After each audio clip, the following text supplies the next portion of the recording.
We're going to go ahead and get started on our second session of the day, which is the under session. And to introduce this session, pardon? The non-planet planet. All right. So to introduce the under session, I want to speak a little bit about the geologic turn.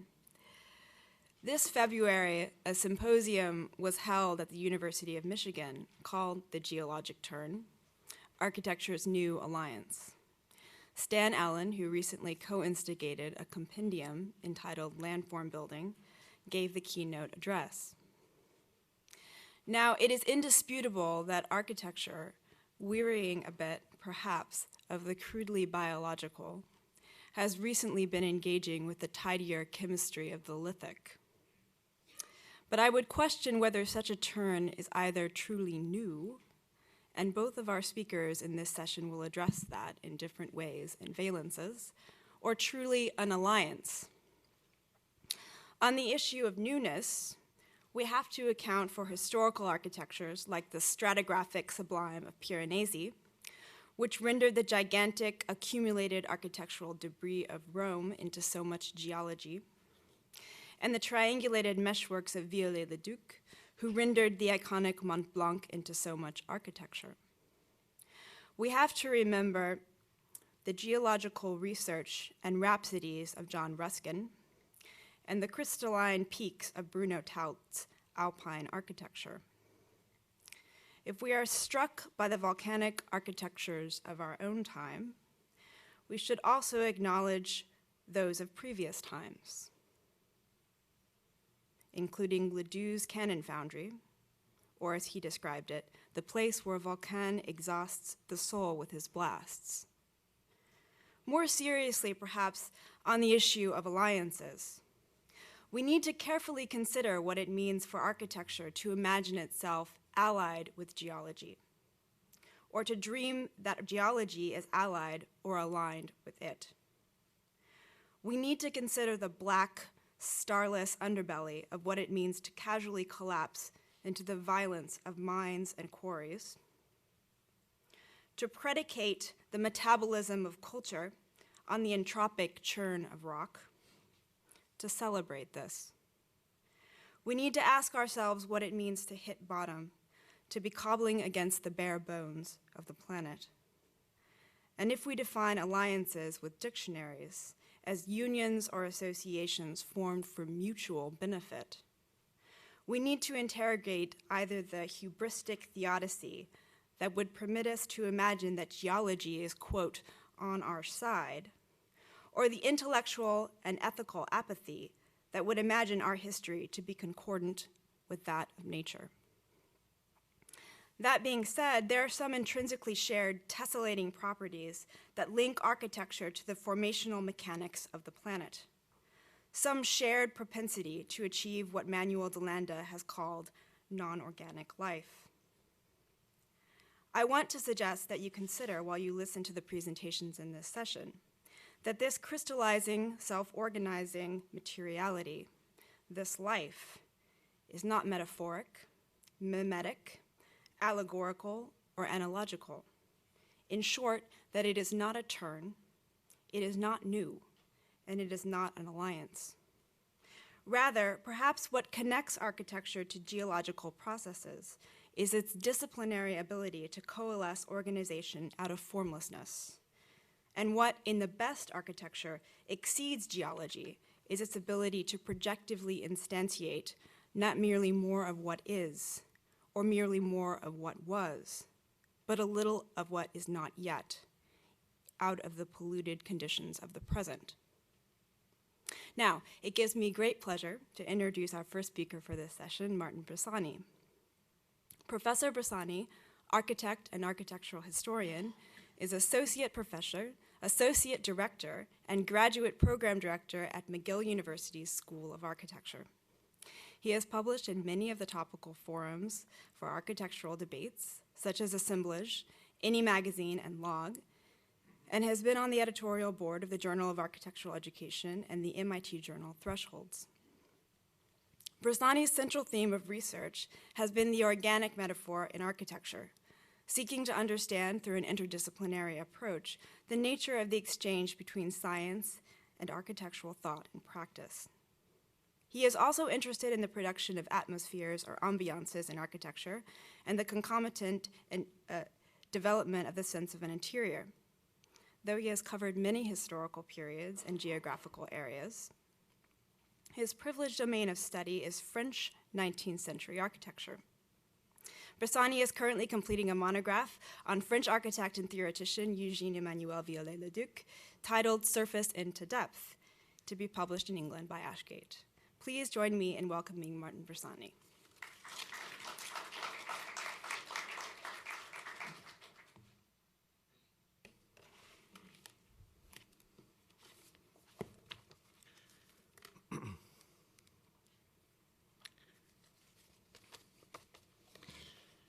Okay, thank you for the introduction, Marika. Thank you for the organization.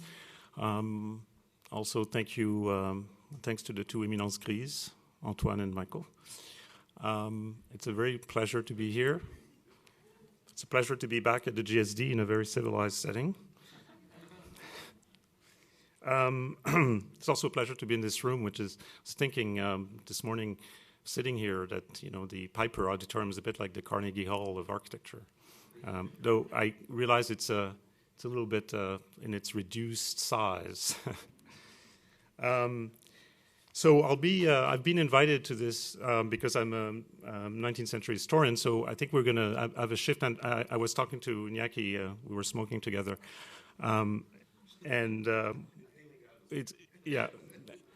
Yes, that's right.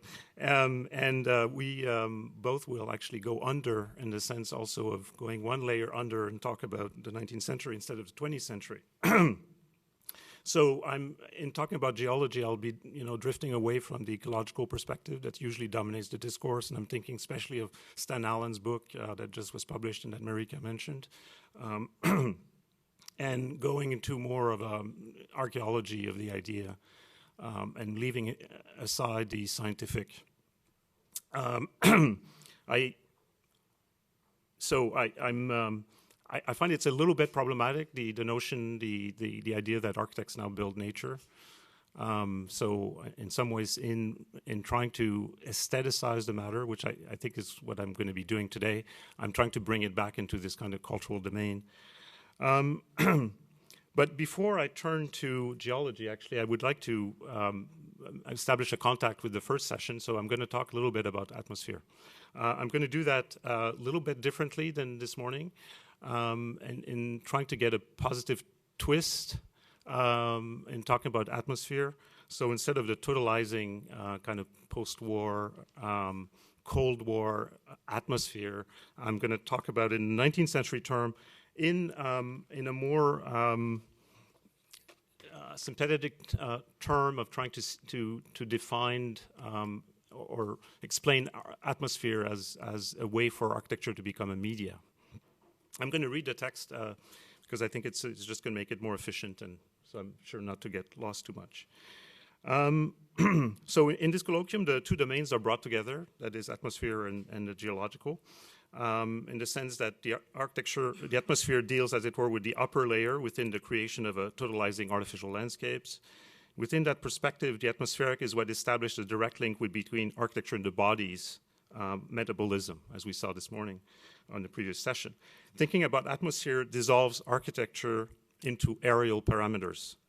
Philip Ram once made the extravagant claim, I think it's extravagant, that an architecture of atmosphere means the creation of, and I quote here his own words, an immediate space no longer resorting to semantic, cultural, plastic media for the making of architecture. So considering the issue from a historical point of view, I'd like to make the opposite point, namely that it is when architecture first turned its attention to the creation of atmosphere that it conceived its task for the first time as being that of cultural mediation. There has been much debates of late about how architecture should reposition itself in relationship to the proliferation of new media, but there's been very little discussion about how architecture can itself be thought of as a media. I believe the atmosphere can help to think that question. In order to make my point, I'll turn to the 19th century, which is, I think, the golden age of the atmospheric. The proliferation of greenhouses during the century makes that conception particularly explicit, as Peter Sloterdijk has already pointed out. But I think the atmospheric was also a more generalized filter for architectural perception, as 19th century architectural drawings convey so well. And here I'm comparing the famous Urbino panel of the ideal city to another vision of an ideal city drawn in the 19th century, in which the air is obviously the whole Roman Forum emerges out of a cloud. And we can show other drawings where the atmospheric has taken charge in the drawings, 19th century drawings, and the very fascinating drawings by Baron Pugin of the Parliament building, where it's caught up in the London fog. So architecture's attention to the atmospheric, of course, precedes the 19th century. In its specifically modern configuration, it comes from the emergence of a landscape poetry, or also graveyard poetry, and the rise of the psychological novel, leading to the picturesque aesthetic. When architecture liberated itself from the grip of court society to address the new bourgeois subject, the atmospheric became one of its modes of investigation. Boulez, for instance, conceived his architecture entirely in terms of the creation of climates. His funerary architecture, he tells us, was modeled upon the experience of a gray winter day.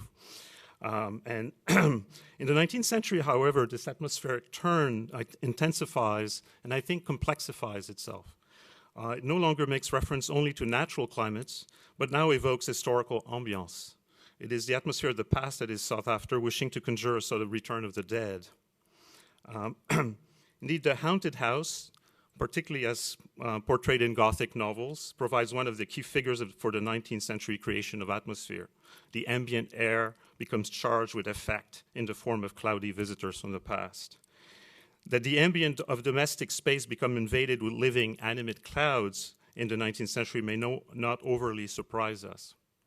As modern ecologist Neil Everdeen has written, and I quote, "Once the modern subject engages in the extension of the boundary of the self into the environment, then of course he imbues it with life and can quite properly regard it as animate.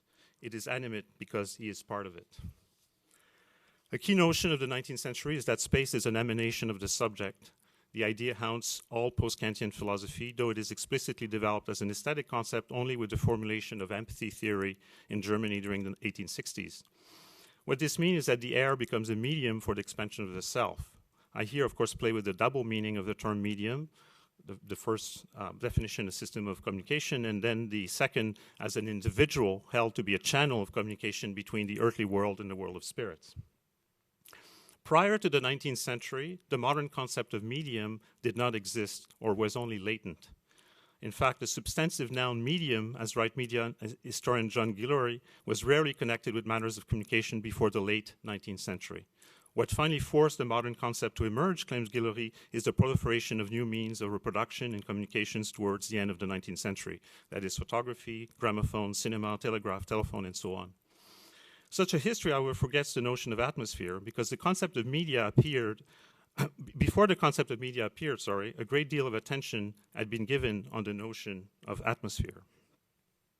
It is that term with the concomitant word ambiance that formed the first conceptual vehicle for a materialist understanding of communication, especially in the Romantic era. German philosopher Johann Gottfried Herder, for instance, defines man as, and I quote, "a nursling of air," and he describes atmosphere, and I quote again, as the medium in which, as in the organ of the deity, we live. He writes again, "The breath of our mouth is the picture of the world, the type that exhibits our thoughts and feelings in the mind of another. All that man has ever humanly thought, done, or will do upon earth as dependent on the movement of a breath of air, the best medium of our thoughts and perceptions." Far from being antithetical to culture and semantic, as claimed by Philip Ram, the air, from a romantic perspective, is the very basis of a new philosophical anthropology. Herder is, after all, the key philosopher to have introduced the concept of cultural relativism, which implied for him special attention to ambient environments as key determinants to the emergence of different language and culture. Let's recall that a climactic determinism through Montesquieu was the first theory to explain culture variation in the Enlightenment period. Atmosphere thus emerged as the site of a new paradigm of knowledge around 1800. It provides a new ground for human communication situated between perception, aesthetics, and knowledge, a form of media free of technology. I do not want to go on too much on this matter, but before moving on to geology, I cannot refrain from saying a few words about John Ruskin, who was the great theoretician of atmosphere in the 19th century. With Ruskin, the discourse on atmosphere focused its attention to objectified air, namely clouds. Ruskin had a fascination for clouds. In point of fact, he claimed that such predilection was a characteristic of the modern temperament. Here is how he characterizes modern landscapes. This is from Modern Painters in a chapter called Modern Landscape, and he writes, if we turn our eyes to the most characteristic example of modern landscape paintings, the first thing that will strike us is their cloudiness. And he goes on, whereas all the pleasure of medieval landscape was in stability, definiteness, and luminousness, we moderns are expected to rejoice in darkness and triumph in mutability. But after this first negative moment, Ruskin moves towards a more positive assessment of this modern predicament. And he goes on, he says, we found, however, together with this general delight in breeze and darkness, much attention to the real form of clouds and careful drawings of effects of mist, so that the appearance of objects, as seen through it, becomes a subject of science with us, and the faithful representation of that appearance is made of primal importance. So that if a general and characteristic name was needed for modern landscape art, none better could be invented than the service of clouds. As Tom Ford has recently noted, Ruskin's argument is not that the way weather is perceived has changed, but rather that with modernity, weather itself is for the first time posited as a suitable theme for artistic representation. This modern invention or discovery of weather means a switch of attention from the object being perceived to the medium through which that object is perceived and represented. The thematic prominence of weather signals a refocusing of aesthetic understanding on the place of the medium in communication, and specifically on air as such vehicle. It's interesting to remember that Liz Diller wrote that the Blur building, and I quote here, is that it makes a palpable and ineffable and scaleless space of time and time of global communication. Media was then atmosphere. Now, let's move on towards geology. So we move from clouds to mountains, shifting from the evanescent to the permanent. In contrast to air and clouds, the benevolent and mercurial medium of our thought, mountains introduce an element of terror in the landscape.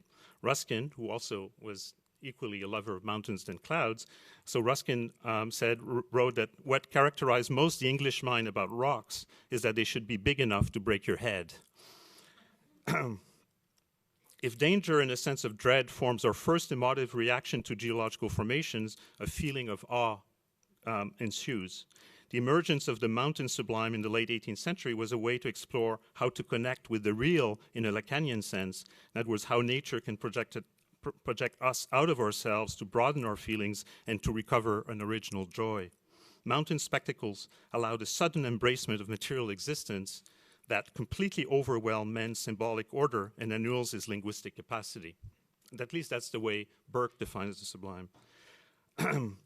Can the current shift of interest from the biological to the geological be discussed in terms of such desires rather than being the expression of ecological ambitions? Contemporary landform building would then be considered as a longing for the real rather than the wish to meld into the landscape. As architects today are confronting huge-scale projects, facing the task of giving shape to socio-economical powers at the planetary scale, the geological may simply become a natural reference. But already in 1982, Ridley Scott staged such architecture in a film that sought to bring us at the edge of humanity. The Tyrrell Corporation building in Blade Runner is a gleaming glass pyramid reaching so high above the smog of Los Angeles as to be the only building capable of being lit by natural sunlight. The motto of Tyrrell Corporation in the film was, and I quote, "to be more human than human." But of course, rather than reharmonizing itself with nature, the world of Tyrrell was, of course, further removed than ever. In looking at these examples, we see the desire for the production of an extreme reality, of what could be properly called a surreality. That desire, I believe, remains the source of the geological impulse in architecture. Anthropologist Peter Wilson has argued in his book, The Domestication of the Human Species, that in early domesticated societies, the surrealities of architecture was the chief means to produce belief in the realities of power. For ancient kings, Like Egyptian pharaohs, for instance, the practice of power meant essentially the building of structures that competed with natural landmarks. In that traditional world, only architecture was able to generate impressions that rivaled nature. These great monumental tombs, the most ecstatic expression of the geological in architecture, were suprahuman productions, pointing not to the ability and skills of their builders, but to some hidden power of the totality. And I quote from Wilson, "The finished temple stood total and complete, drowning completely the millions of individual efforts and labors that constructed it, dissolving the infinite number of separate bricks and stone into a vast singularity," end of quote. The pyramid, as single object, represented an immanent power without visible, tangible origins. It could thus be attributed to God, the emperor, the divine king, whatever. Karl Marx, we should note, identified a similarly hidden source of power in capitalism. He described how the mysterious value of surplus labor and combined labor was appropriated by the capitalist. To illustrate such powerful yet hidden agency, Marx himself made reference to, and I quote, "the colossal effects of single corporation seen in the gigantic structures of the ancient Asiatic, Egyptian, and Etruscans." He writes further on, and I quote again, "This power of Asiatic and Egyptian kings has in modern society been transferred to the capitalist, whether he be an isolated or as in a joint stock company, a collective capitalist." Similarly, Peter Wilson remarks that, and I quote again, "The forerunner of the capitalist was the ancient builder of ancient monuments who appropriated the power hinted at by the mysterious emergence of the monumental whole from its insignificant part," end of quote. Architecture transformed into geology erases the part and the labor force that was used to build it. It becomes a phantasmagoria of power. It may not be entirely surprising to see landform buildings resurge during the age of modern capitalism. And here's a few classic examples. Boulay, the Palais de Justice in Brussels. Of course, Richardson figures prominently. Hugh Ferris. And here, a very interesting drawing by Bertrand Goodhue for an imaginary church for an imaginary town that was called the Traumberg, the Dream Mountain, 1896. Since the beginning of the Industrial Revolution, civilization has been inexorably set on a course of increasing size, but these images clearly show that it is reductive to see that simply in terms of technological progress. As you may gauge from the example I've just shown, the geological has been an active architectural metaphor during the long 19th century. The 19th century was indeed the heroic age of geology, and that science played a key part within the overall imagination of the era. So you may be familiar with Stephen Jay Gould's popular book, Time's Arrow and Time's Cycle, which is a cultural history of the discovery of deep time by geologists in modern times, how geologists slowly abandoned biblical chronology to confront the fact that our planet's history stretched over millions of years. But another more enduring geological controversy took place in the 19th century concerning the nature and the intensity of geological action. Two opposed theories confronted each other. The uniformitarianist, very hard to pronounce word, who believe on the secular uniformity of geological action. In other words, the uniformitarians held a theory of the Earth's formation without recourse to any extraordinary agents, that is, without invoking any process that not now visibly operating. That idea, that theory dominated British geology, and Charles Lyell was its greatest exponent. The catastrophists, in contrast, postulated the existence of exceptional periods of cataclysmic uplifts. They believed that episodes of great violence punctuated the slower processes of the Earth's erosions. That theory was dominant in French geology, with Élie de Beaumont as its chief exponent. The question whether nature undergoes periods of violent revolution or not was, of course, quite resonant in the 19th century, a century which was subjected to so many periods of social upheaval. It is no coincidence that in general French geologists were catastrophists while the British were uniformitarianists. France was the land of revolutionary uprising, and geologists could provide a proof that such social tremors, however extraordinary, could nonetheless be part of a natural history. It is fascinating to follow the leading catastrophist Élie de Beaumont's geological speculation. Despite the extraordinary violence and spontaneity of episodes of mountain building, as he calls it, in Earth's history, a violence that de Beaumont often compared to siege warfare, he tried to establish how such catastrophes were not chaotic, but followed a precise geometry. His greatest life obsession was the idea that geological uplifts followed a precise pattern that crisscrossed the entire planet. He devised an extremely complex system developed around the figure of the pentagon. And from that system, he derived a whole pentagonal network of geological uplifts.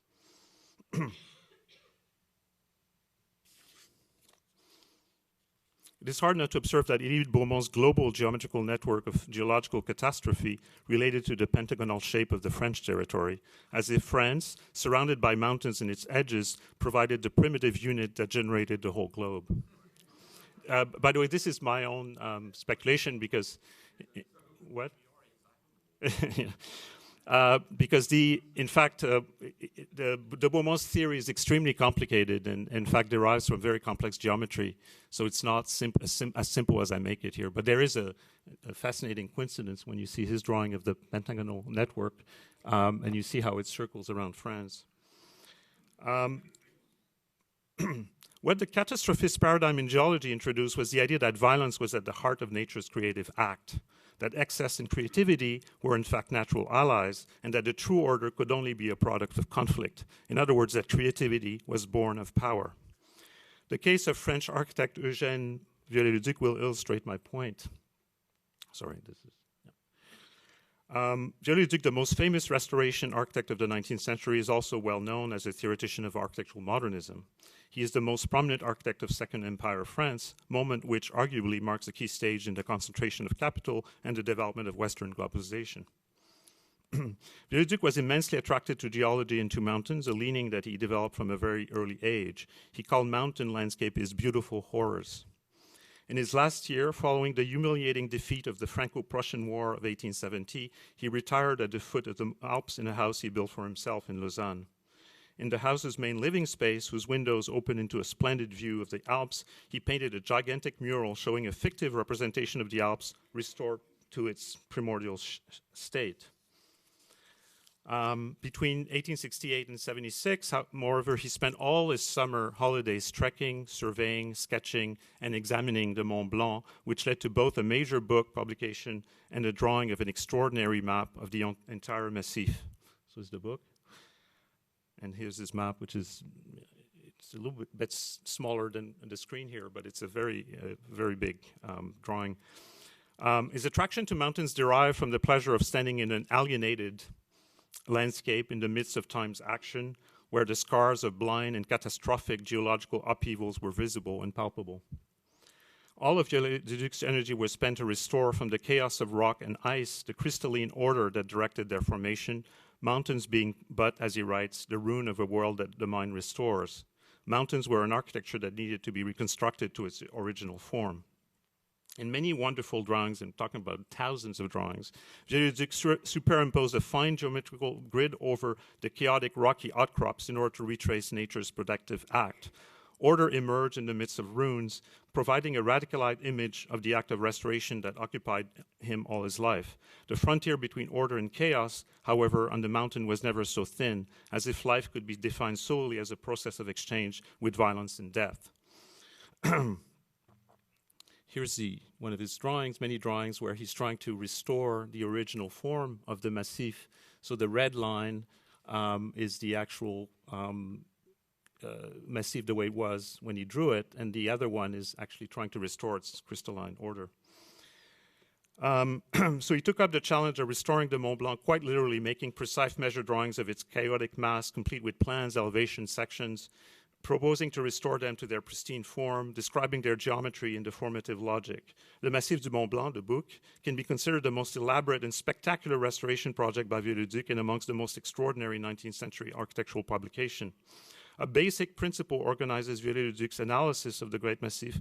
The apparent chaos of its outline is only an illusion, and I quote, "Laws have ordered these forms and determined the great crystalline system."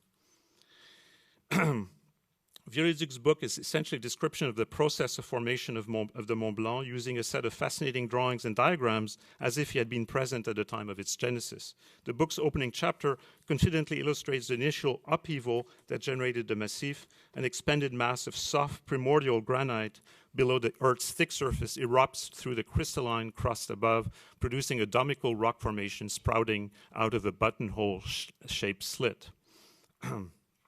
As it slowly cools and crystallizes, this gigantic mass of granite progressively shrinks and retreats through a series of crushing, ripping, and scrapping. But following Élie de Beaumont's lead, Viollet-le-Duc describes the subtraction process as following a very precise rhombohedral prismatic pattern consistent through the whole. The Mont Blanc acts as a one huge crystal formation, every edge, every peak, and needle following a geodesic structure. The pattern creates a network of cells, a type of formation that Viollet-le-Duc found also at the micro level in glacial formation. This hexagonal configuration based upon the equilateral triangle is the most fundamental and consistent principle of organization within Viollet-le-Duc's late writings in architecture. It is through the violent ripping of its original domical mass of granite by glacier that the geometric network of the Mont Blanc is revealed. Viollet-le-Duc repeatedly compared his thrusting and ripping action to machines of war, such as a battering ram. And striking parallel can be made between many of Viollet-le-Duc's representations of running glacier and his wonderful drawings of scenes of war, such as Le Bréfois below. Indeed, Viollet-le-Duc's obsession with geology was twinned with an obsession with warfare, a topic on which he wrote several books. But what is most pertinent and significant here is that the violent action of mountain building will serve as model for Viollet-le-Duc's theory of creativity. At the heart of his theory is his notion of style, which meant for him an artist's capacity to create spontaneously as nature, shaping works that are organized and living, to which movement is communicated by an interior force as the solar system. In his discussion of style, he describes the shaping of an object as the struggle of a craftsman with a piece of material in order to transform it into an object of use. It is the violence and passion of that effort which triggers the spontaneous combustion generating style. It's the will's objectification in a thing. In order to emphasize the dynamic or kinetic character of his drama of creation, Viollet-le-Duc chooses the exemplar, the first creative datum of the globe, as he says, that is the crystallization process that formed the Earth's original granite crust. He describes nature at work as she solves the problem of vaulting the globe. The Earth's molten core and the infinitely cold atmosphere are the opposing force in presence. This is a page out of his article style in his Dictionnaire raisonné. So the equilateral triangle is the principle capable of resolving the antagonism thanks to its absolute properties of resistance. The Earth's granitic crystalline crust is thus entirely generated from this basic figure, configured into a series of infinitely transformable geometric solid. What was essential for Viollet-le-Duc is that geometry of crystals emerged naturally from the conflict of a network of forces, rather than being imposed as an a priori grid. The result is a perfect synthesis of form, material, and action. A system of triangular regulating lines organized all key monuments of the Western tradition, according to Viollet-le-Duc. They were crystalline formations with a profound kinship with the phenomenon of the Earth's formation. And I quote, it takes control of material, he writes, proceeding as the inexorable laws of crystallization. The metaphor will have, as we know, a great future. Conclusion. Koolhaas introduced his chapter on bigness in small, medium, large, extra large with geology, making a reference to the Mount Everest. He writes, and I quote, that bigness transforms the city from a summation of certainties into an accumulation of mysteries. He continues by saying that, and I quote again, in a landscape of disarray, disassembly, dislocation, disclamation, the attraction of bigness is its potential to reconstruct the whole, resurrect the real, reinvent the collective, reclaim maximum possibility, end of quote. He says it is the last bastion of architecture. With this rhetoric, Koolhaas sought to reintroduce in architecture a technology of the fantastic and the delirious, based, as he writes, and I quote again, on the now global condition of tabula rasa. Koolhaas thereby evokes the same surreality as the power I've just presented. The appeal of bigness is that of a constant and inexhaustible excess. It is the appeal of a catastrophic power that can be shaped into a magical unity as a form of crystallization. The geological does continue, as it has done in the past, to provide an image for the dizzying phantasmagoria of capital. In contrast, and I close on this, and this is very provisional, in contrast, the atmospheric may have a special appeal, projecting its cloud of effect. It demands engagement and participation of the observer and projects a very low-definition media. Architects were once aware of the transmission of effects, as they turned much of their attention to the analysis of emotions articulated through the decorative. For the Romantics, the decorative arabesque was indeed the high form of architecture. It allowed a special form of knowing, one that suited their epistemology of emotion.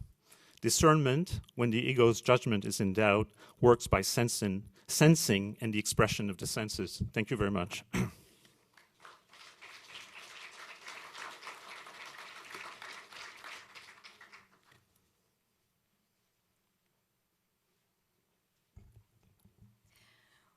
Thank you, Martin. We are privileged to have Iñaki Abalos as our second speaker in the Under session. Iñaki is visiting professor here at the GSD and founding member and principal of Abalos Sienkiewicz Architectos. Work developed by Iñaki Abalos and Renata Sienkiewicz stands out in the national and international scene for proposing an original synthesis of technical rigor, formal innovation, and discipline integration between architecture, landscape, and environment. Professor Abalos was a Kinzo Tange professor in practice at the GSD in 2009 and has also sat on the scientific committee of the Study Center of the Canadian Centre for Architecture in Montreal and the board of the Barcelona Institute of Architecture. He is the director of the Laboratorio de Técnicas y Paisajes Contemporáneos in Madrid since 2002. And in 2009, the Royal Institute of British Architects awarded him its international membership. He has taught at the Architectural Association in London, the EPF in Lausanne, and at the universities of Columbia, Princeton, and Cornell. Please join me in welcoming Iñaki Abalos.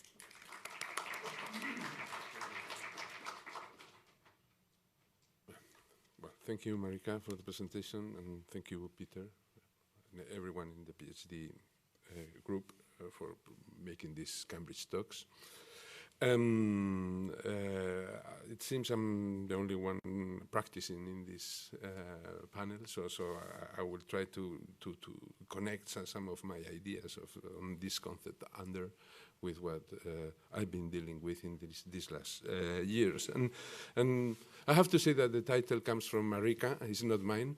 But so it's in a way it's interesting for me because I'm going to explain a kind of trajectory from the discovery of the interest of the picturesque authors and theorists and the idea of the grotto and the idea of ugliness to my last or more recent proposals as an architect. No? I think that one of the main moments when I have felt that I have discovered something really interesting reading a book on architecture was reading Uwe Dale Price 3 essays on the picturesque. That is amazingly contemporary. I couldn't believe what I was reading, and especially this idea that he treated.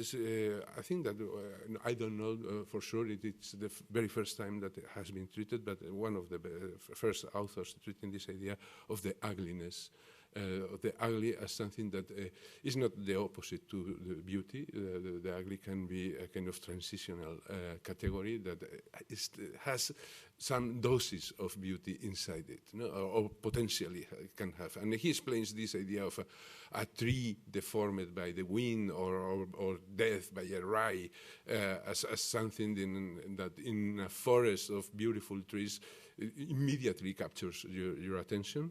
And he also explains this idea of a quarry in the middle of nature that in a way establishes a kind of much more intense or emotional relationship with our gaze, our experience of the site. No? I again had another moment of intensity when I visited for the first time Ville Chaumont in Paris, a wonderful park that comes from the transformation of an abandoned quarry that Frederick Law Olmsted visited, and he was also fascinated by this, and Le Corbusier said that it was one of his favorite places to walk and retire when he was tired, etc. So and the idea of having these kind of brutal experiences of the geological, immersing your body inside and having like glimpses of light water and the atmosphere, the humid atmosphere that is created inside a rock, no, or a geological formation. I think that it's one of the arguments or the keys to understand the attraction that produces to be immersed in this kind of spaces. So in a way, it can be formulated as an intensification of the experience of the four elements, no? So the water and light and earth, etc., etc. No? So, and it provokes immediately some fantasies on intimity, no? And in many, especially in England, but not exclusively, you know, in Germany too, a lot of owners of big estates produce. I mean, it's history, and I'm not a historian. I'm not going to focus too much on this, but it's needed completely. You know, in this idea of the grotesco, no? Which is has a close relationship with this concept of ugliness as not something opposite to beauty. No? And they also were excuses to recollect things. No? In many ways, these grotti were places where they created kind of Wunderkameras with objects and things that were a portrait of their knowledge or their spirit. No?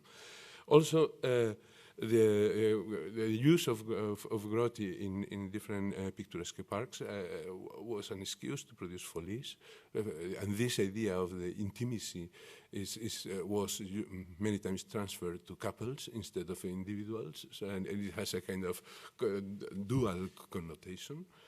And but these two drawings are, especially the one in the right, are for me like typical fantasies of the folies, grotesque folies of the parks in France, Germany, and England, especially, but not exclusively, in the 19th century. No, the second one is in the one in the right is for me one that expresses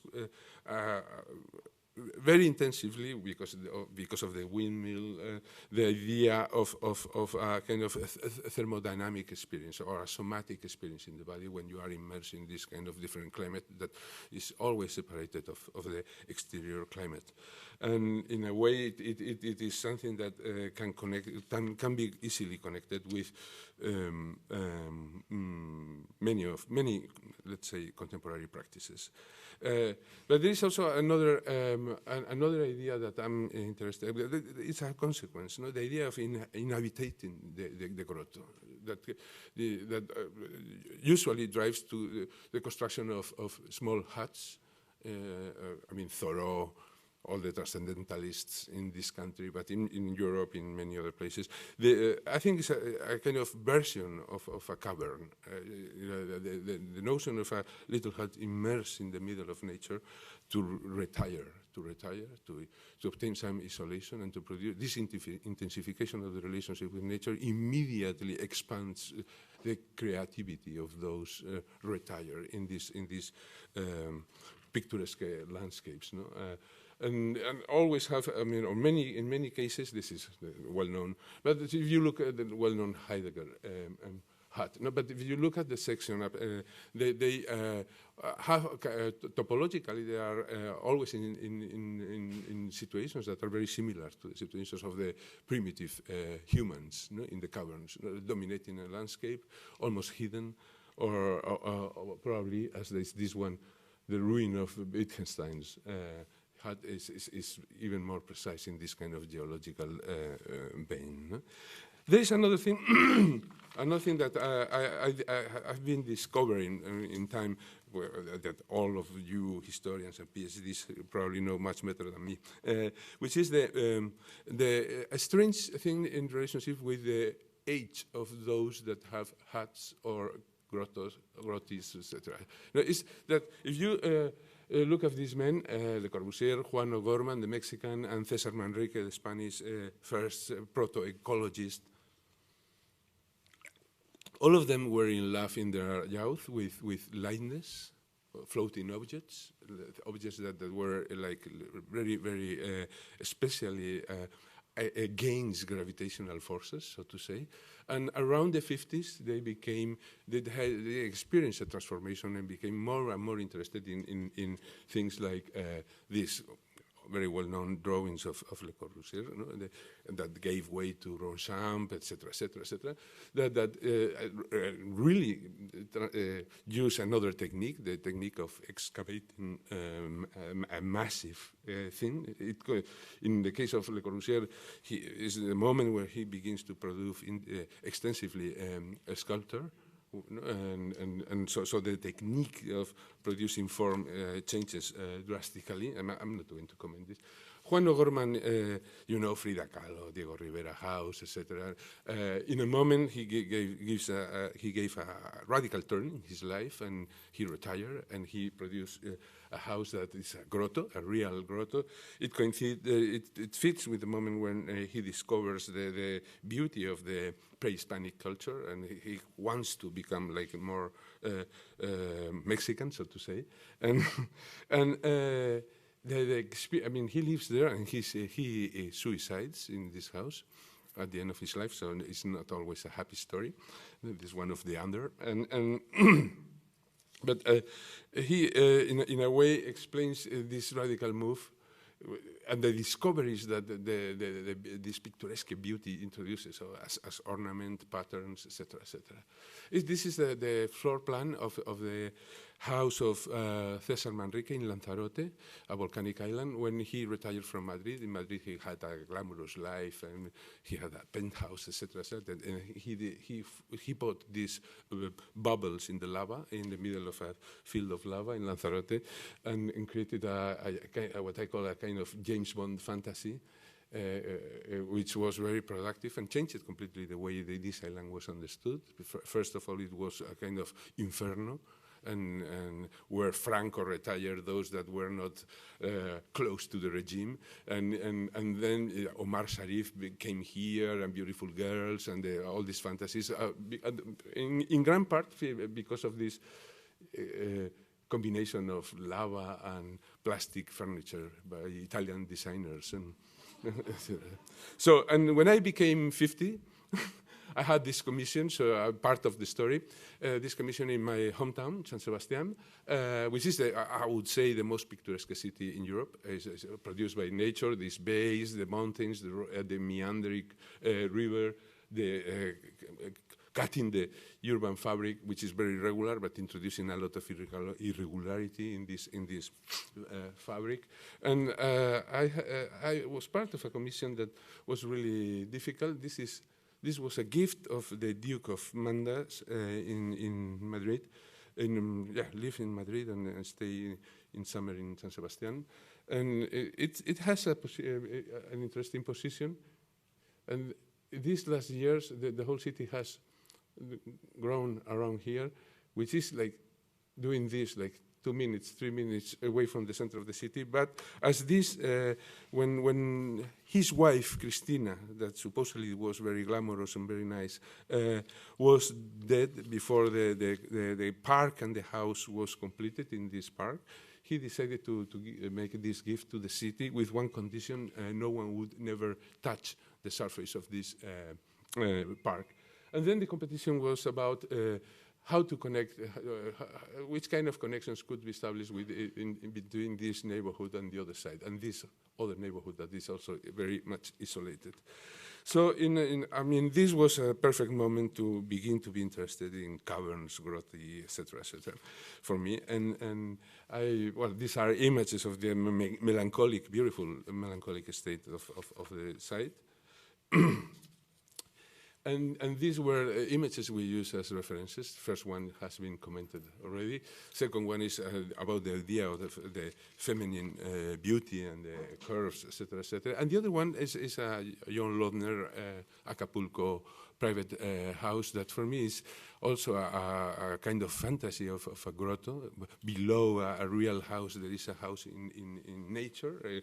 The facade is just water circulating around, and the shadow and the water create a thermal comfort in this space that is usually the space that has the beautiful views over Acapulco, and these people live every day, And these elements gave way to a project that basically tried to connect what previously was a place for sports with the park that has been drawn in a kind of very melancholic way, with a palette of colors.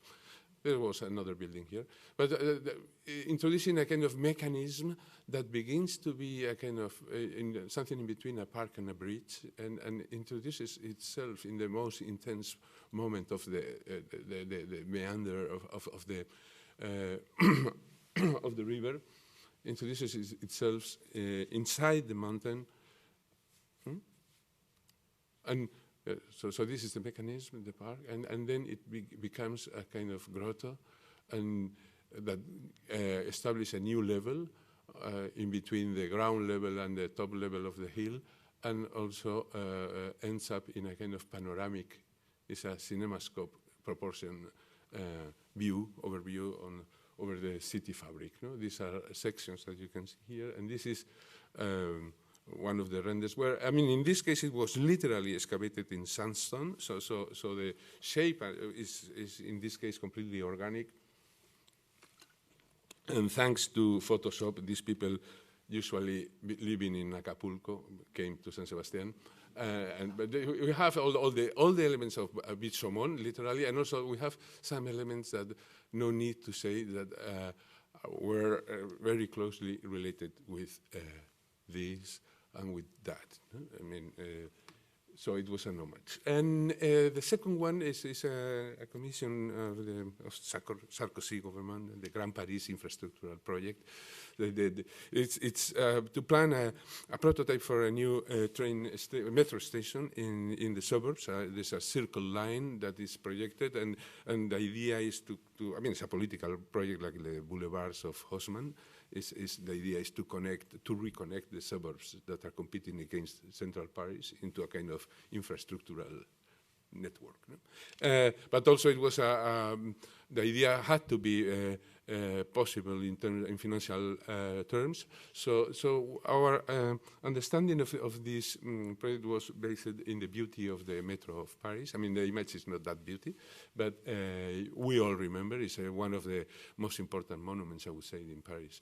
And also there is a tradition in Paris of a lot of things interesting under the surface of the city. But there are some technical new ideas. One is to cover the metro, the tracks of the metro with another dome to protect people from falling down. Not because they are humanists, but because everyone drunk falling down creates a mess that lasts around 3 hours and affects 2 million inhabitants. When you cover the train, things change drastically. I mean, the smell of the metro changes, the noise of the metro changes, the atmosphere changes. I mean, so it becomes more like an airport or more let's say, ecologically sane. And it was an opportunity to rethink the typical layout of a metro station into something that can be very easily explained here. No? So what happens if we just remove the elliptical section and introduce something, a kind of turbulence that wraps or is wrapped by a building that in a way establishes a financial balance for the whole intervention. So this is what this project is about. We worked with Jasper Morrison, who has an office in Paris.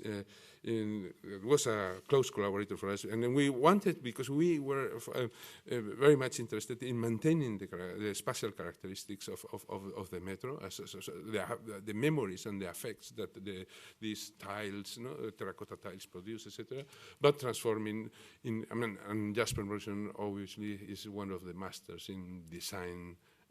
Establishing this link with memories and affections without becoming postmodern, so to say, of too figural. And the proposal was to introduce all these new technologies on ceramics that create like super long tiles of porcelain, and to establish the modulation of this shape, and to see and obtain glimpses of natural light and activity over as we perceive in Butte-Chaumont Grotto, no, to obtain some glimpses of the climate, the stereo climate, and to establish a more intensified experience of the space. This is the geometry of the the complete geometry of the metro station that in a way wants to make protagonists of the whole figural section to the air, no? to make it visible that we have another kind of air in these stations. Well, these are drawings that explain how the building wraps this thing when it comes to the surface. This is the relationship of the construction over with the suburbs that we were obliged to work with in the north west of the city. And this is an image which has the very same mass of the city, but has some turrets to give a three-dimensional visibility, no, in the suburb, even if the density is more or less the same scale than the rest of the suburb. Here you see what we produce. We produce a mixed use. I mean, the whole idea was, in a moment, was if we have to build a building and we have the infrastructure of the metro, why shouldn't we establish a kind of new relationship among the building and the metro infrastructure as geothermia there? And so in a way, this tunnel becomes a buffer that establishes a regulation of heat gains and heat absorbers programs that are above in order to reduce emissions. I know Marika is not very interested in sustainability, but I'm interested in thermodynamism and the potential use of public infrastructures as producers of new forms to combine energy with buildings is something that is extremely interesting. In ground floor, we have like public space, etc. So an intermodal. Well, I'm not going to explain the different drawings because there is no time and it's not the focus on this panel. But the idea is that in good weather you can completely open it, and when there are sliding glass doors that close it when the clouds come and the possibility of having rain established. And there is also this other idea of an heliostat, that the whole shape of this combination of turrets and a massive base is based in the moments where the metro is more crowded. With this heliostat, we are able to introduce the sunrise in the interior. It doesn't mean you are going to have natural light, but at least you will perceive if the weather is good or bad this day outside. So you know, it gives you glimpses of the exterior. And this up here is the logo, no, the technical logo, and the way we have moved from the purely picturesque to some kind of what I call thermodynamic beauty that establishes the geothermal infrastructure of the metro, plus the combination of uses that absorb and demand energy with a certain density, and the use of solar collectors can approach us to a new prototype, a kind of new prototype of what in Europe is the fascination for the zero emissions in 20 years. No? Well, and you can see the Tour Eiffel at the back to demonstrate this is Paris. And the last one is in Logroño. It's a train station, a high-speed train station in a place that the economy is related with cellars, with vineyards, and the La Rioja wines. The city was like this previously to the arrival of the high-speed train, and it was separated in north and south in many ways, physically and economically. And the project, and this resumes our project. The project we understood was a political project to create a green belt and to establish a kind of connectivity among east-west and north-south in cities that previously were separated. But we won this competition because we were the only ones not offering an icon station. I mean, you don't see the station. The station is a slope. It's a kind of hill that gives primacy to the continuity of the Greenbelt, and is hidden in the bus and the train stations underneath. Well, and this gave way to a triangular pattern in this case. I mean, in all of these cases, we have used different geometries, And in this case, we, you see this is the operation, but basically, we were interested in being able to construct a hill that could allow the budget we have to survive. And this image that has a depth with, obviously, with Bruno Taut, it was the key point to establish a kind of hypostyle room that was not regular because we couldn't put our columns like regularly. So it allowed us to resolve spatially the space. Let me show you the drawings that give its characteristic geometry to this project. You see you try to see the columns there. And this is there's a park that has the same pattern that under, which is a grotto, that resolves both infrastructures, buses and trains. These are like views in SketchUp, always very useful. And there is dome in between. These are the train tracks that were really narrow because the water is below, so we had to expand the skylights and give light also to the park at night. And this is the way you move up. And the idea of the train station that is a render that we presented to the competition. And let me go very quickly under the construction because it has all the beauty of these drawings of caverns and grottos. And we became aware of the interest of giving a kind of ambiguity to the visibility of this and the structure and the finishing. And here we were testing the possibility of establishing with this faceted pattern the possibility. Well, this is the construction of the park above, but with this pattern of a very in many ways is a very conventional commercial product of very minimal lattices of aluminium that depending on the way you look at them, they can allow you to see through or they become completely opaque and give this kind of grotto an evanescent or an ambiguity among the most artificial materials and the most conventional geometries. No? Well, this is the way you fall down into the train tracks. Mm-hmm. Well, these are outside the skylights that use the same geometrical pattern, the triangular pattern that Martin has mentioned, and that also has a depth with Viollet-le-Duc, obviously.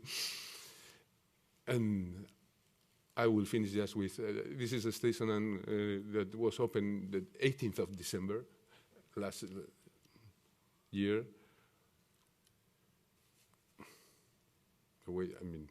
Just to demonstrate that it's working, I have brought some images with people. The skylights are mirrors that reflect and give a pattern of a kind of ornamental pattern that changes constantly. The floor has the same palette color than the trains in Spain, so it's a kind of carpet. And here you see, especially in this one, the high-speed train working. Thank you.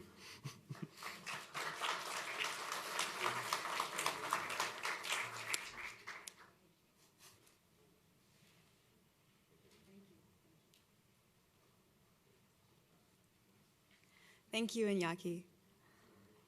Now to briefly introduce our moderator for this session. Briefly. Antoine Picon is the G. Ware Travelstead Professor of the History of Architecture and Technology and co-director of doctoral programs at the GSD. Picon works on the history of architectural and urban technologies from the 18th century to the present. He has also worked on the relations between society, technology, and utopia. Picon's most recent book, Digital Culture in Architecture, An Introduction for the Design Profession, offers a comprehensive overview and discussion of the changes brought by the computer to the theory and practice of architecture.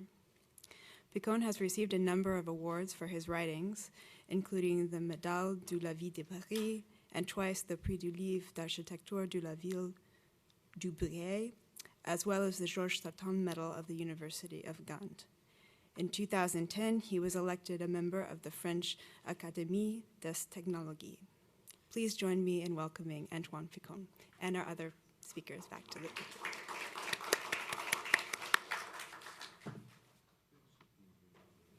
No, I think I'm fine here. Okay. So I think that in an under section, I'm supposed to be the underdog. And I'll begin by a short series of remarks and probably having more to do with my perplexity, because by the end I'm really struck by the kind of symmetry, you know, one is outside, the other is inside, you know, mountain and grotto, etc. So I'll try to explore some of these dissymmetries and ask you a little bit about it. First thing I wanted to say, I was really struck by what you suggested with atmosphere and affect, and then I thought geology is philosophical in some ways. It has had always a link with philosophy, and I was reminded also of the magic flute, in which there are a lot of grottos, and you go to a grotto to experience, to discover truth with Pamina and Tamino, and then Sarastro's temple is on a mountain, etc., etc. So geology has a link with this kind of enlightened quest for philosophical truth. So then, of course, it became really complicated, and frankly, I'm not sure I've understood everything in this affair. Well, a number of really striking contrasts. One is definitely interiority versus exteriority. There is the darkness and the light, because in some ways, you know, the geology, you were very much on top of the mountains looking at the sunrise. There was also something for me which has to do with this hospitable and the inhospitable. You can inhabit the cave, which is actually an alternative to the primitive hut in the story of the origins of architecture. You cannot theoretically inhabit the summit of the Alps, but then Viollet-le-Duc puts the summit of the Alps inside his chalet. So, you know, there is this very conflictual relation to dwelling in mountains. Something also that really struck me, and I was reminded of, you know, a mining engineer who was Novalis, and the idea that geology is something that needs to be deciphered. And there, on the one hand, you have the idea of the mass that is mute, that, you know, the pyramid, and on the other hand, the idea of almost a kind of linguistic deciphering of reality, that you can read mountains, which is what you can read grottos, etc., etc.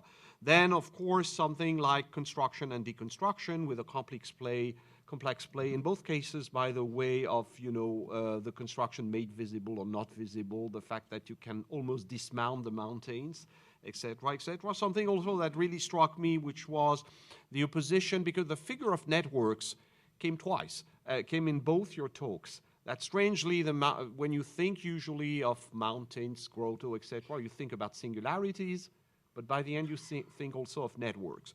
So my question would be, given all these, and I have many others, for example, also authenticity, natural, etc., and artificiality, and almost the fake, because after all, the Butte Chaumont grotto is all made of concrete. So this is a fake grotto, like the one you've built afterwards, which have to do with that. So is, by the end, the relation to geology, wouldn't it be one of the forms that architecture has found to ask, you know, some question about itself, to dialogue with itself, a kind of disciplinary, as if, you know, geology was the arch of architecture, you know, whether this is not the question, and then how would you characterize in some ways the kind of question that is raised through this kind of geological reference for you, this kind of disciplinary question. And on that, I'll leave it to you guys, and like Michael, please try to quarrel. You're a professional. Begin, please. Okay, I'm not sure how I'm going to respond to this. Neither am I. Well, I think I thought it was striking to the grotto versus the mountain, because they're so antithetical in some ways, because the grotto is a place to hide, and the mountain is, of course, the point I was making is just this absolute magical unification of material into something that's absolutely unified. So the magic transference of parts into one unit versus the grotto as a place to go and hide. Of course, the Egyptian pyramids were tombs, so they were the eternal house. So it was really constructing a grotto in some ways. But I think that there's a kind of antithetical thing in it. In terms of the disciplinary question, I find at the spatial level, I think it's interesting because architecture can do certainly two things very well. Display, right? So the idea that you create a mountain is this absolute iconic construction, and then on the other hand, hide, right, which is the cave, so that architecture can also do that very well, is that it produces a refuge. In terms of the idea about the philosophical nature of it, I would agree completely in the sense that Ignatius's example of philosophers such as Wittgenstein and Heidegger going to hide in a mountain is a very interesting figure. Certainly for Viollet-le-Duc, the mountain was an object of philosophical reflections. For him, the mountain was the source dwelling of the Aryan race. So the Mont Blanc, in fact, for him, the Mont Blanc was obviously, in fact, there was a whole literature about the Mont Blanc being this kind of representative of the white race, this kind of absolute monument. So it had a very ethnographical, philosophical dimension, and a lot of the myth, the history of myth in the 19th century were congregating around the figure of the mountain as well, in terms of that the origin of religions were grouped around the phenomenon of the mountain. So there is certainly a philosophical dimension as well. In terms of your question about the autonomy of the discipline, where the mountain in geology provides a source for architecture to think itself. I think that, the idea that architecture rips material out of the soil to create a new unity, and that kind of fundamental architectural act that basically we need to cut nature out of itself in order to create a new one, I think is something that's, of course, I think fascinated architects in terms of the geological. And for Viollet-le-Duc, of course, it became the metaphor of the whole Western tradition. So this crystallization process was actually the very figure of how we create. So that creation is basically a struggle between two things, which generates a geometry, and therefore resolves it's dialectical. It's a dialectical figures that the two opposites creates the crystal. The crystal is actually a crystallization. It's a bit repetitive, sorry, is a kind of congealing of a struggle. So in that sense, I think it does, again, it's philosophical. We talk about dialectics, but it's also something that I think he certainly thought that he was actually constructing the discipline anew. I think Viollet-le-Duc's project was to rebuild the discipline, like Ruskin tried to do that in Semper. So it had obviously a very disciplinary character to it. So Thank you, Martin. Iñaki? Well, yeah, and I have a couple of points in relationship with your question. I think that one of the things that architects are beginning in these last decades to find interesting in exploring this vein of geology or subterranean construction, etc. It has a lot of connection with the idea of experience, or with the idea that instead of the kind of the figural or the iconic, of producing a kind of emotions or experience through the direct movement of people in this kind of contexts that are, as I have said previously, like basically transforming the atmosphere that you perceive out there. And I think this is a very interesting point in Landford buildings and in all the projects that today, not only now in Boulay, etc., and also interesting connection on how to produce, to give visibility to the air, basically, to the atmospheric. No? And I think that this interest in Viollet-le-Duc with geometry and patterns, in a way, is one of the very clear ways to dissolve the iconic. In a way, so if you use homogeneous materiality with a given geometry, all that surrounds you, in a way, the material condition or the figural condition disappears, and you are involved in something that is more evanescent.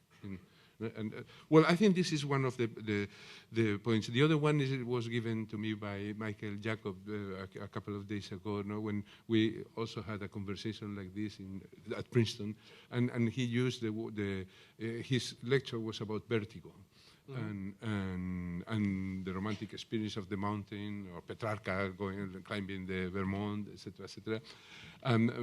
My dissertation was with what he called a reversed vertigo.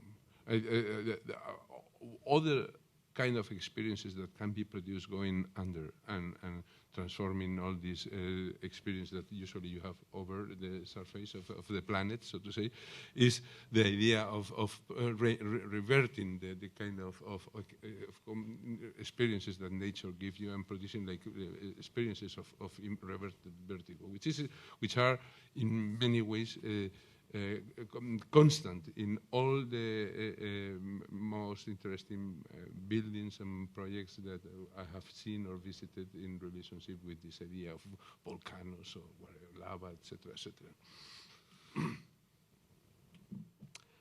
Thank you very much. Had probably another kind of related remark, and then I'll open to the floor. I was again thinking of Novalis and the idea of writing. And what about the relation, precisely the moment when the mountains may be figurative, and, you know, part of Maricas also volcano, or some of those you showed, you know, there is a kind of figurative, almost, you know, semantic-like dimension, and the exact reverse, which would then also bring me to another dimension which practically none of you has really mentioned, which is landscape. You've been a bit more with the park, but what about also landscape, in between writing and landscape, if you like? What would be your reaction to both? And then I'll open to the floor.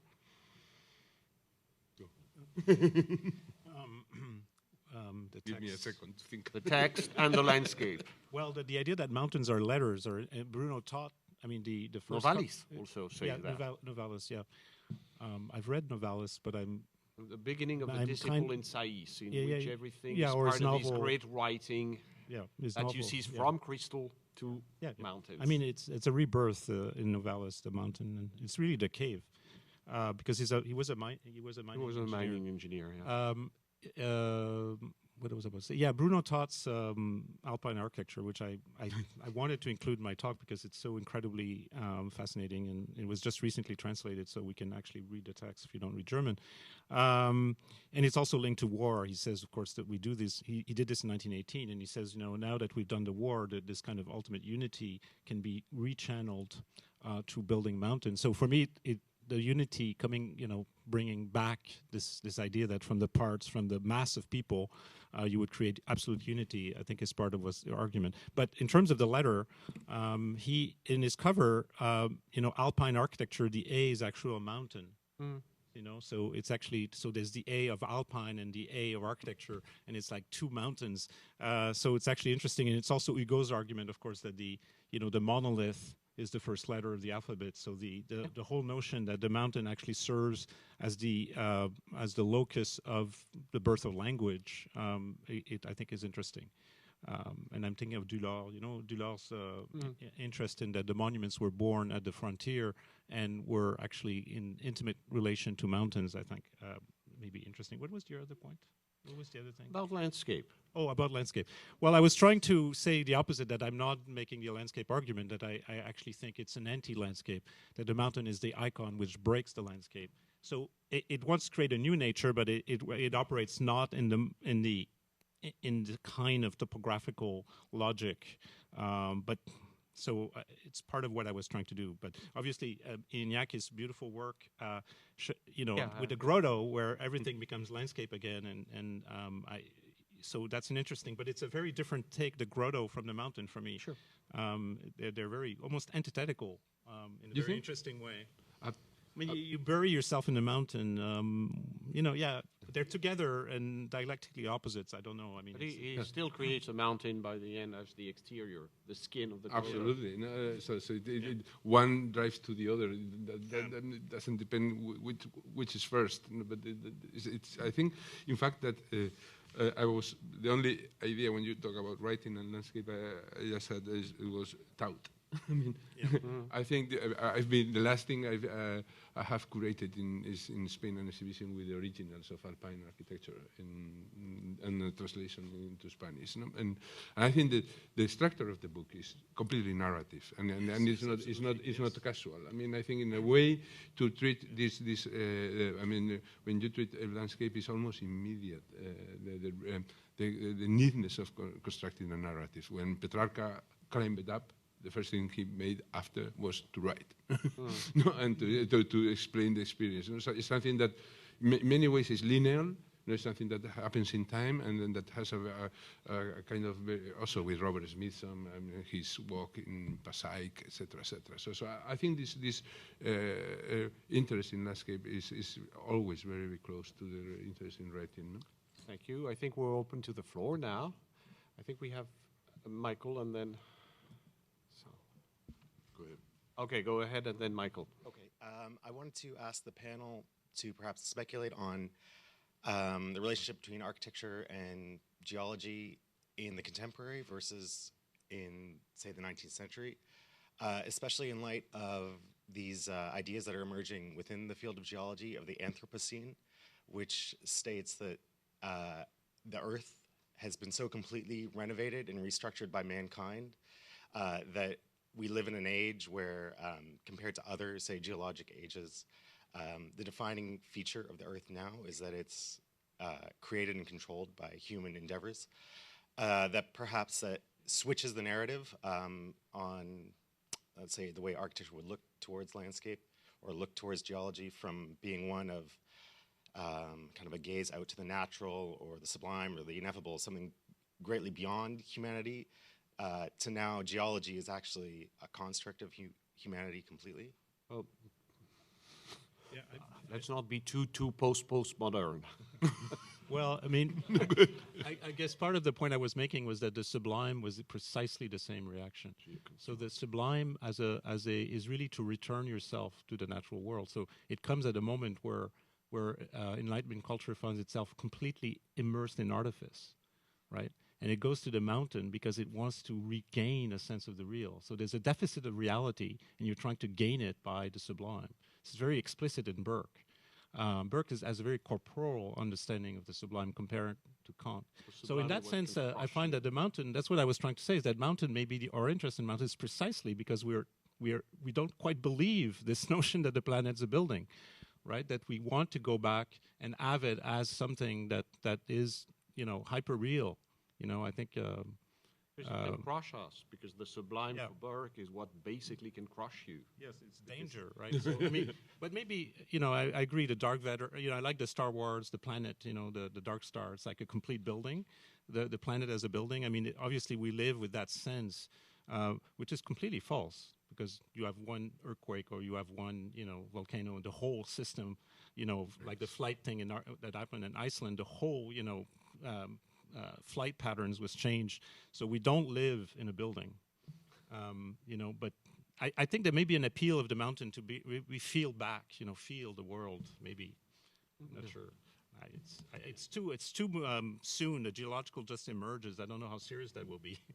We'll see how, if it's just flavor of the day or it's more profound.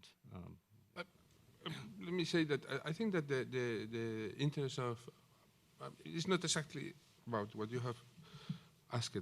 No, but the question you have put on the table, but it has a relationship. I mean, I feel that the interest of architects in geology is based in establishing a different ground to what the topical image of landscape, and giving architects a way to work with landscape without green stuff, so to say, or green or bland geometries. And I think that this is why, in my opinion, the Stan book is so interesting, because it explores ways to relate the disciplines without falling into the topics of the other disciplines, and establishing a kind of dialogue.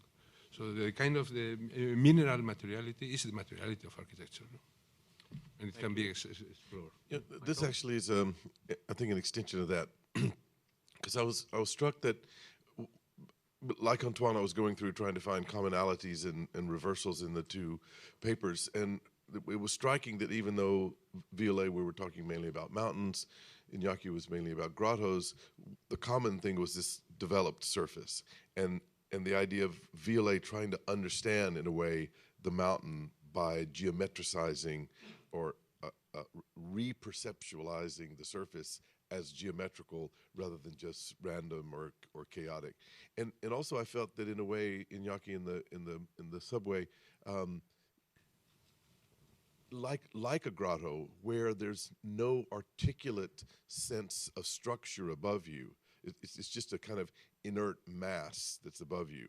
Unlike, say, a canopy of trees, which has a more articulated sort of structure, a grotto is carved out of some inert mass.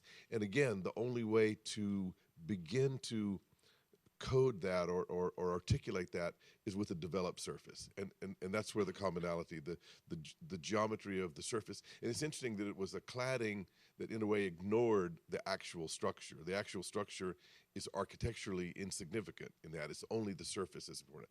So that seems right so far. But then the question is why the geological emerges in the mid-19th century and in the early 21st century, and I wonder if it's something to do with a kind of transition of the tectonics of architecture from a trabeated system from from a trabeated system, and this is a question if I'm right about that in Violet, where certainly Iñaki in our own time. The idea of a trabeated system in architecture as being the kind of fundamental tectonic system is totally gone. It's all about much more complex, either warped surfaces or much more complex structures. So I'm wondering if actually the romantic, in both cases perhaps, is a transitional moment when the architectural tectonics of classicism are being lost or abandoned, and the new tectonics is not yet. So Viollet-le-Duc explanation almost. Yeah. Yeah. I say I don't know Violet well enough to understand if this works. I think you're right on. I mean, certainly Viollet-le-Duc was the neo-Gothic architect, so he was absolutely, his whole life was against classicism and those tectonics, and he devised, I don't know if you probably know, of course, this famous iconic project in iron structures, which are network projects and vaulted, and they're, in fact, they're very close to what we've seen in Iñaki's, and so it's interesting that, so I think it is a complete re-questioning of the nature of tectonics in architecture, so I would agree with that completely. The idea that it becomes network, is, which you mentioned, is a kind of interesting thing, because the mountain doesn't want to be, it's the same thing that you were saying between the form in the previous panel. I used the word form before system. Which is not true for a geologist, because a mountain is always part of a system. Yeah. Except and of course with Élie Beaumont, it's a completely excessive. You're right. Yeah, it's a geology network. think of mountains in terms of systems. Yeah, it's in terms of networks. But then the form, resurges, and it has this very iconic presence, which is singular. So I think I'm not sure what to make of this, but yeah. Yes, there is. No. No. Let me just say a phrase. I think that you have shown very clearly, the mountain in Violet, and then the section of the cathedral, and with the same pattern, etc. And I think that this is, in a way, what many of us are trying to discover. We are obviously this kind of classic tectonics, or the object as an object isolated, was discussed in the 50s, 60s by Smithsons, etc., and then the mud buildings became like the first idea that had a very obvious link with the idea of landscape and the potential of a field as a building, etc. I think that in this moment this is happening again in a way. There are a lot of programs that are expansive and infrastructural, and that they give way to new modalities of space, and the opportunity to explore this romantic vein is so much at hand. It's a temptation that I don't know how to escape to it. If I may I found a striking difference, however, is that in Viollet-le-Duc it's a kind of surge, which matters more than the surface. And today, and at least in the project you've showed, it's very much a wave. It's a kind of geological wave. we're probably more interested today in this kind of thing, whereas in Viollet-le-Duc there is a kind of verticality of the push, which is very striking. But you had a question? Hello there. I wanted to ask about, I think that the discussion about inside and outside and this duality and reversibility also has to do with a sort of intermediate space, an intermediate element, which is stratification. And I think that has been somewhat overlooked, but it's important not only in terms of the geology itself, but also how do we stratify and remake the hierarchies between disciplines. And so you have the case of Ruskin, who in his debate with Whistler said, who is this man who was furthermore an outsider, an American, who, you know, throws paint onto the canvas and then has the audacity to let them dry in the open air. So in a way, it is a claiming of turf and saying, this is my dominion, and I will decide what can be allowed within these within this universe. And I wanted to, I don't know, put that up to you. What about strata? Okay. I think this is, you're absolutely right. I think the stratigraphic is something I haven't talked about, and I think it's obviously, and this comes from the uniform, whatever, I can't pronounce that word, uniform arriéraniste, where they were absolutely fascinated by the stratigraphy because it shows the age of the world. So you could actually progressively engage with the age of the planet through stratigraphy. It's become very important in architecture. In England, especially, they would use deliberately, layerings to refer to the order of creation. In other words, if we don't have biblical time anymore, at least we have an image of the progressive making of the earth. So it could replace, in some ways, the Bible. In some, there was a real sense of the divine. And so in churches in England, the stratigraphic became very important and was associated very directly with Ruskin. For Whistler, you're quite right. I think that Ruskin was competed, because it's so funny that Whistler would be his enemy when he's the most cloudy of all landscape painters, right? I mean, this whole thing is the fog, complete fog to the point of abstraction, and Ruskin saying, this is bad. And so there's a kind of interesting thing that you say here, where it was his turf, and somehow always hate your potential friends. Yeah, I don't know. It's a fundamental principle in academia. Inaki. No, I think my response is metaphorical. In a way, I think that certification is a word that immediately can be connected with the complexity of programs in contemporary cities, and the needness to expand the ground level into a kind of layering it into 3, 4, 6 levels, and immediately establishes which kind of relationships can be established into in between the different strata programs, needness in terms of space, climate, etc., etc. I mean, for me, it is the word that immediately gives way to the verticality that Antoine was talking about, that I've been interested in the last, 20 years. The idea of how to relate things with different programs or with different materiality, in a way, how to connect them, and instead of being driven exclusively by the forces of capitalism, so to say, to try to establish a kind of internal, from the discipline, way to organize these differences. I have a question for you too, because there was something that really I missed, which is, and sorry, I don't know how to pronounce it well, so the fossils. Is the fossils. I knew that I had it wrong. But in all these debates about the 19th century and, the age of the earth, etc., this is an extremely important aspect.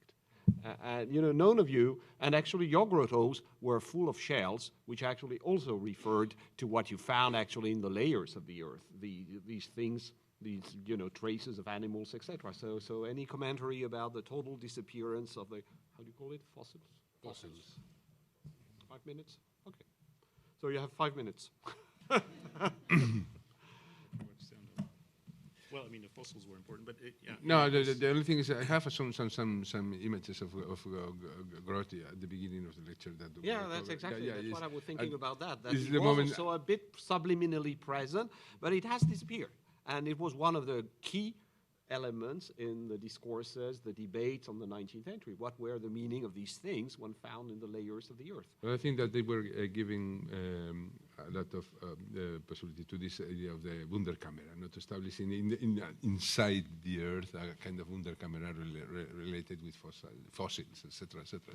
And in a way, yeah, and in a way, I think that this idea still is can be potentially activated. I mean, for example, this panel has been focusing in the past.